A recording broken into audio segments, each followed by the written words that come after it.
तो दोस्तों कैसे हो आप सभी भैया। आज के इस क्लास में मैं आप सभी का केमिस्ट्री का टेस्ट लेने वाला हूँ। जी हाँ गाइस, बहुत दिनों से वीडियो हमारे इस यूट्यूब चैनल पे नहीं आ पा रही थी बिकॉज थोड़ी मैं ये कोशिश कर रहा हूँ, थोड़े सेटअप बिल्ड करने की कोशिश कर रहा हूँ, ठीक है, ताकि मैं फीस वाली वीडियो में मैं आप सभी के लिए ला पाऊँ, ठीक है, क्योंकि अब आप सभी का एग्जाम काफी ही ज्यादा नजदीक आ चुका है। तो अब आप सभी को मेहनत थोड़ी और ज्यादा करनी होगी, जिसके कारण जिससे आप अच्छे खासे मार्क्स जो है वो गेन कर सको अपने इस बोर्ड के एग्जाम में। तो वीडियो पे स्टार्ट से लेकर तक बने रहना। 20 क्वेश्चन होने वाले ऑब्जेक्टिव आज के इस केमिस्ट्री के टेस्ट सीरीज में। तो आप हमें लास्ट में फाइनल तौर पे कमेंट करके जरूर बता देना कि आप सभी के 20 में से कितने सही हुए। और आज के इस वीडियो को करते हैं स्टार्ट। और एक चीज मैं आपसे रिक्वेस्ट करना चाहूंगा कि अगर आप सभी ने इस वीडियो को अभी तक लाइक नहीं करा तो प्लीज एक प्यारा सा लाइक जरूर कर दो। चाहे पे पहली बार हो तो सब्सक्राइब करके बेल नोटिफिकेशन जरूर से आप ऑल पे सेलेक्ट कर लो, ताकि अब आप सभी को डेली 2 से 3 वीडियो मिलने वाले हैं। तो प्लीज कर लेना आप सभी। और आइए करते हैं आज के इस वीडियो को स्टार्ट। तो दोस्तों सबसे पहले केमिस्ट्री के 20 क्वेश्चन रहेंगे। 1 सेकंड, ठीक है। केमिस्ट्री के सबसे पहले तौर तरीके समझ लो, मैं बता दूं टेस्ट के तौर तरीके, ठीक है। केमिस्ट्री का टेस्ट है सबसे पहला चीज तो ये। और 20 ऑब्जेक्ट बताते चलूंगा, लेकिन कहीं ना कहीं आपको ये तो पता चलेगा कि हाँ भैया इसका क्वेश्चन, इस क्वेश्चन का आंसर मेरे को सही में पता था सचमुच में, ठीक है। तो कहीं ना कहीं आपको ये जरूर अनुभव होगा कि हाँ मेरी तैयारी कैसे चल रही है, क्या मेरे को और ज्यादा भी मेहनत करने की जरूरत है या फिर सही चल रही है। तो ये आपको पता चल जाने वाले हैं उसके इस वीडियो से। और फाइनल तौर पे आप लास्ट में हमें कमेंट करके जरूर बता देना कि आपके कितने सही हुए, यानी कि 20 क्वेश्चन में से, 20 ऑब्जेक्टिव क्वेश्चन में से आप सभी के कितने क्वेश्चन सही हुए। और मैं यहाँ पे अपना नंबर डाल दे रहा हूँ, ठीक है। आपको कोई भी डाउट हो स्टडी से रिलेटेड तो आप हमें कर सकते हो, मैं आपको फ्री में आपका डाउट जो है वो क्लियर कर दूंगा, ठीक है जी। तो आइए आज के इस वीडियो को स्टार्ट करते हैं। हमारे सामने जो पहला नंबर क्वेश्चन है कि सल्फाइड अयस्कों का सांद्रण किसके द्वारा करा जाता है, ठीक है। ये जो क्वेश्चन है ये आपका लिया गया है तत्वों के निष्कर्षण एवं सिद्धांत यानी कि चैप्टर नंबर 6, ठीक है। और अगर मैं बात करूं इनऑर्गेनिक का पहला चैप्टर, ठीक है, तो जो सल्फाइड अयस्क होते हैं ना उनका सांद्रण फीन प्लवन विधि के द्वारा किया जाता है। और फीन प्लवन विधि में बेसिकली हम लोग चीड़ के तेल और पानी का मिश्रण होता है, और वहां पे हम लोग क्या करते हैं, वहां पे हम लोग डालते हैं जो अयस्क हमारे जो हमारे पास खनिज होता है जिसमें अशुद्धि मिली होती है ना, ठीक है, उसको हम लोग डालते हैं और आगे की प्रक्रिया होती चली जाती है, ठीक है। और पानी की धारा में जो वो होता है ना, जो बह जाता है, ठीक है, अयस्क जो अशुद्धि होती है वो पानी की धारा में बह जाता है, तो इसका प्रोसेस होता है, ठीक है, फेन प्लवन विधि का। आगे बढ़ जाओ। गैलेना किसका अयस्क है? गैलेना हमारा पीबी का अयस्क है। पीबी यहाँ पे क्या है पता है आप सभी को? पीबी है लीड हमारा, ठीक है। तो लीड का अयस्क क्या है? गैलेना, ठीक है। तो ये सब चीजें आपको ध्यान में रखनी होगी। कॉपर पाइराइट किसका अयस्क है? ये आप सभी को पता है कि जो कॉपर पाइराइट है ये कॉपर का ही अयस्क है, जैसा कि आप सभी को नाम से भी पता चल पा रहा होगा, ठीक है जी। और एक चीज और समझ लो, कॉपर पाइराइट किसका अयस्क है? तो ये तो आप समझ गए कि कॉपर का है। और कॉपर पाइराइट का सूत्र भी याद कर लो, CuFeS2, ठीक है, ये होता है कॉपर पाइराइट का सूत्र। आगे आ जाओ जी। विद्युत का सबसे अच्छा चालक निम्नलिखित में कौन है? आपके पास 4 ऑप्शन है और आपको इनमें से बताना है कि सबसे अच्छी तरीके से विद्युत का चालन किसके द्वारा हो सकता है। चांदी के द्वारा, लोहा के द्वारा, सोना के द्वारा या फिर तांबा के द्वारा।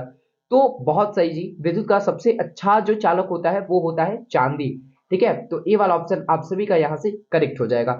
आगे आ जाओ। हमेशा स्वतंत्र अवस्था में या फिर ऐसे कहूं मुक्त अवस्था में, ठीक है, मुक्त अवस्था, तो हमेशा मुक्त अवस्था में पाए जाने वाला धातु कौन सा है? तो जो आपका सोना है ये हमेशा मुक्त अवस्था में पाया जाता है, ठीक है। तो बी वाला ऑप्शन सही हो जाएगा आपका। उजाला उजला यहाँ पे कर लेना, ठीक है। उजला, उजला एवं पीला फास्फोरस क्या होता है? ये दोनों अपरूप होता है, ठीक है, यानी कि ये दोनों एक ही होते हैं।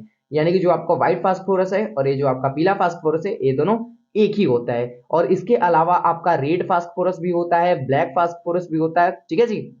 चलो, बिस्मथ की सबसे अस्थाई ऑक्सीकरण अवस्था कौन सी है? यहाँ पे आपके सामने क्वेश्चन है कि बिस्मथ की सबसे अस्थाई ऑक्सीकरण अवस्था कौन सी है? तो +3 और +5 है, ठीक है। आगे आ जाओ। निम्नलिखित में किसका आयनिक विभव सबसे ज्यादा अधिकतम होता है? तो फास्फोरस का, यानी कि बी वाला ऑप्शन आपका बहुत ही सही हो जाएगा। और 9 नंबर क्वेश्चन है, 10 नंबर ये मानो तो लोहा होता है प्रति चुंबकीय या फिर अनुचुंबकीय। अगर आप ये दोनों ऑप्शन देखकर अगर आप टिक करने लगे हो तो आप बिल्कुल गलत हो, क्योंकि जो लोहा होता है ना, जो लोहा होता है ये लौह चुंबकीय होता है। कैसा होता है लोहा? लौह चुंबकीय, ठीक है। जो लोहा होता है वो आपका लौह चुंबकीय होता है। तो ध्यान देना थोड़ा। HNO3 क्या है? मतलब क्या है? अम्ल है, क्षार है, उदासीन है, क्या है, लवण है, बताओ, ठीक है। तो HNO3 जो है एक अम्ल है, ठीक है। इससे हम लोग नाइट्रिक अम्ल कहते हैं। क्या कहते हैं जी? नाइट्रिक अम्ल कहते हैं। मैं लिख देता हूँ, ठीक है। HNO3 क्या है? नाइट्रिक अम्ल है, ठीक है। तो यहां से आपको पता चल गया कि जो HNO3 क्या है? एक अम्ल है, ठीक है। तो नाइट्रिक एसिड, ठीक है, नाइट्रिक अम्ल। तो अभी मैंने 10 क्वेश्चन करा दिए आप सभी को। आप हमें पहला पार्ट में बता देना कि कमेंट करके आप सभी के 10 में से अभी तक कितने सही हुए। अगर अच्छी तरीके से जा रहा है आपका एग्जाम, आप सही तरीके से कर पा रहे हो, तो प्लीज सेशन को लास्ट तक जरूर देखना। और हमारे चैनल पे 50 सब्सक्राइबर हो चुके हैं, तो अब हम लोग लाइव भी करने वाले हैं, ठीक है। तो रेडी रहना आप सभी। रसायन विज्ञान में अब हम लोग इंटर कर चुके हैं। क्वेश्चन है आपके सामने कि क्रिस्टल तंत्र की कुल संख्या कितनी होती है। Fast comment fast. निम्नलिखित में कौन सा संयोजक ठोस है। सहसंयोजक ठोस का मतलब क्या होता है मैं आपको बता दूं, थोड़ा सा मैं हिंट दूं, बाकी आपको आंसर करना पड़ेगा। तो निम्नलिखित में सहसंयोजक ठोस, देखो सहसंयोजक ठोस क्या होता है, जो अपने शी, ठीक है, अपना उसका जो भी क्या बोला जाता है, जो भी उसके अणु है, अणु या फिर परमाणु अपने में अच्छी तरीके से, बहुत अच्छी तरीके से मजबूत ढंग से जुड़ा रहा है, बहुत मजबूत ढंग से, ठीक है, तो उसे हम लोग सहसंयोजक ठोस कहते हैं। आपस में बहुत मतलब कि आप मजबूती के साथ जुड़े रहे, वो हमारा सहसंयोजक ठोस कहलाता है। तो आपको बताना है कि सहसंयोजक ठोस कौन सा है। लोहा है, हीरा है, सोडियम है, तांबा है, तो हीरा होगा, ठीक है। NaCl के जलीय घोल के वैद्युत अपघटन से कैथोड पर निम्नलिखित में कौन मुक्त होता है। यहाँ पे एक चीज ध्यान दो, यहाँ पे मान लो मैं यहाँ पे कोई एक विलयन ले लेता हूँ, ठीक है। विलयन किस चीज का भैया, NaCl का जलीय विलयन है। तो आपको पता है कि NaCl का जलीय विलयन है, तो पहला चीज तो NaCl रहेगा। और जलीय विलयन यहाँ पे कहा है, जलीय घोल जलीय विलयन सेम चीज है, ठीक है। तो जलीय विलयन कहने का मतलब कि यानी कि इसमें जल भी है, H2O भी है, ठीक है। अब यहाँ पे खेला रहता है धनात्मक ऋणात्मक का, ठीक है, आई मीन प्लस माइनस का, ठीक है। तो जो Na आपका है प्लस है, Cl माइनस है, ऑक्सीजन आपका माइनस है और H2 प्लस है, ठीक है। और इसमें दो प्लेट रहते हैं, जैसा कि आप सभी को पता है। ये जो हमारा विलयन, इसमें दो प्लेट रहते हैं, ठीक है, एनोड का और कैथोड का। अब एनोड पे रहता है भैया प्लस, यहां मैं कंफर्म नहीं कहूंगा कि प्लस है, क्योंकि ये विद्युत अपघटनी शेल में ही बस एनोड पे प्लस होता है, लेकिन गैल्वेनिक शेल में जाने के बाद एनोड पे माइनस का चार्ज आ जाता है। तो एक चीज आप ध्यान देना, आप ऐसे डिफाइनेशन दे सकते हो एनोड और कैथोड का, कि जिस पर भैया ऑक्सीडेशन की क्रिया होती है वो हमारा एनोड कहलाता है, और जिस पे रिडक्शन की क्रिया होती है वो हमारा कैथोड कहलाता है। समझ रहे हो। तो यहाँ पे प्लस है तो ये हमारा कैथोड है, तो इस पे मैंने माइनस दे दिया। अब भैया प्लस वाले को चाहिए माइनस और माइनस वाले को चाहिए प्लस, यानी कि कैथोड को चाहिए क्या, देखो ये एनोड है हमारा, ये हमारा कैथोड है, ठीक है।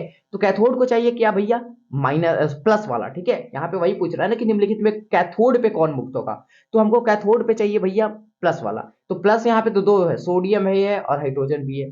तो एक आता है रासायनिक तुल्यांकी का लिस्ट आता है, ठीक है, आपने पढ़ा होगा, आपने इस चैप्टर को सही तरीके से पढ़ा है। तो इलेक्ट्रो कौन से चैप्टर से भैया, तो इलेक्ट्रोकेमिस्ट्री चैप्टर से, ठीक है। तो वहां पे एक विद्युत रासायनिक तुल्यांकी लिस्ट एक आता है, ठीक है, जिसका भैया ऑक्सीडेशन मतलब अवस्थाएं के ऊपर होती है। तो यहाँ पे हाइड्रोजन हो जाएगा, तो सी वाला ऑप्शन आपका सही हो जाएगा, ये लिस्ट के अनुसार चलता है, ठीक है। निम्नलिखित में कौन विलयन में विद्युत का संचालन करता है, तो विद्युत का संचालन बस विद्युत अपघट्य ही कर सकता है, यानी कि इलेक्ट्रोलाइट से करता है, विद्युत अनअपघट्य नहीं करता, ठीक है। अच्छा, किसी रासायनिक अभिक्रिया का वेग स्थिरांक निम्नलिखित में किस पे निर्भर करता है। बहुत इजी क्वेश्चन है यार, कमेंट करके हमें जरूर आपसे भी बता देना कि ताप पे करता है कि मात्रा पे कि भार पे या फिर समय पे, ठीक है। तो विद्युत रासायनिक अभिक्रिया का जो वेग स्थिरांक होता है ये मात्रा पे निर्भर करता है, ठीक है। तो बी वाला ऑप्शन हमारा बहुत ही सही हो जाएगा। आगे आ जाओ भैया, 5 अभी और क्वेश्चन करना है ना। निम्नलिखित में किसी विधि के द्वारा कोलाइडी विलयन का शोधन किया जा सकता है। यहाँ पे आपके सामने 4 विधि हैं, 4 तौर तरीके हैं, ठीक है। तो इनमें से किसके द्वारा शोधन किया जाता है, तो पेप्टिकरण के द्वारा जो है इसका शोधन करा जाता है। लोहे का मुख्य अयस्क, बेसिकली लोहे, देखो कभी भी ऐसा हो सकता है, चले पहले मैं आपको बता दूं, लोहे का मुख्य अयस्क हेमेटाइट है, ठीक है, हेमेटाइट है। और कभी कभी ऐसा हो सकता है कि लोहे का मुख्य अयस्क क्वेश्चन कर दे और यहाँ पे चारों जो है ना वो लोहे का अयस्क का ही नाम डाल दे, जैसे कि यहाँ पे हेमेटाइट डाला, इसके अलावा सीडेराइट डाल दे, ठीक है, मैग्नेटाइट डाल दे, आयरन पाइराइट डाल दे, ठीक है, समझ रहे हो चीजें। तो मुख्य अयस्क की जहां तक बात करें तो मुख्य अयस्क इसका हेमेटाइट ही होता है, ये आपको ध्यान में रखना है। और सीडेराइट जो होता है ना, सीडेराइट, सीडेराइट किस चीज का अयस्क है पता है आप सभी को, सीडेराइट भी लोहे का ही अयस्क है, ठीक है। बॉक्साइट तो आपको पता है एल्युमिनियम का मुख्य अयस्क है, ठीक है। निम्नलिखित में किस धातु के निष्कर्षण के लिए साइनाइड विधि का उपयोग होता है, तो चांदी, चांदी और सोना, चांदी और सोना के लिए, चांदी और सोना की, ठीक है, निष्कर्षण के लिए हम लोग साइनाइड विधि का यूज करते हैं। नवा क्वेश्चन, निम्नलिखित में कौन अर्धपारगम्य झिल्ली से निकल पाते हैं, तो जो विलायक के अणु होते हैं, वही जो विलायक के जो अणु होते हैं ना सॉल्वेंट के, ठीक है, वही बस निकल पाते हैं अर्धपारगम्य झिल्ली से। निम्नलिखित में कौन रेडियो एक्टिव क्या है भैया, निम्नलिखित में कौन रेडियो एक्टिव उत्कृष्ट गैस है, तो भैया यहाँ पे जो नियॉन है ना, नियॉन सॉरी नियॉन नहीं, आर्यन जो यहाँ पे है ना, यही आपका रेडियो एक्टिव उत्कृष्ट गैस है, ठीक है जी। रेडियो एक्टिव पदार्थ क्या होता है, तो वैसा पदार्थ, ठीक है, जिससे अपने आप भैया अल्फा, बीटा, गामा किरणें निकलती रहती है, वो हमारा रेडियो एक्टिव पदार्थ कहलाता है। तो रेडियो एक्टिव उत्कृष्ट गैस यहां से हो जाएगा आर्यन। तो आज के इस क्लास में हमने 20 ऑब्जेक्टिव करे, ठीक है। फाइनल पे बोलो तो ये आपका टेस्ट ही था। तो आप हमें कमेंट करके प्लीज बता देना कि ये 20 में से आपके कितने क्वेश्चन सही हुए और क्या आप सभी की तैयारी कैसी चल रही है। प्लीज प्लीज प्लीज आप हमें कमेंट करके जरूर बता देना। तो इस वीडियो में इतना ही, नेक्स्ट वीडियो में मिलेंगे नए टॉपिक के साथ। तब तक के लिए आप सभी को जय Hind, Vande Mataram, all the best.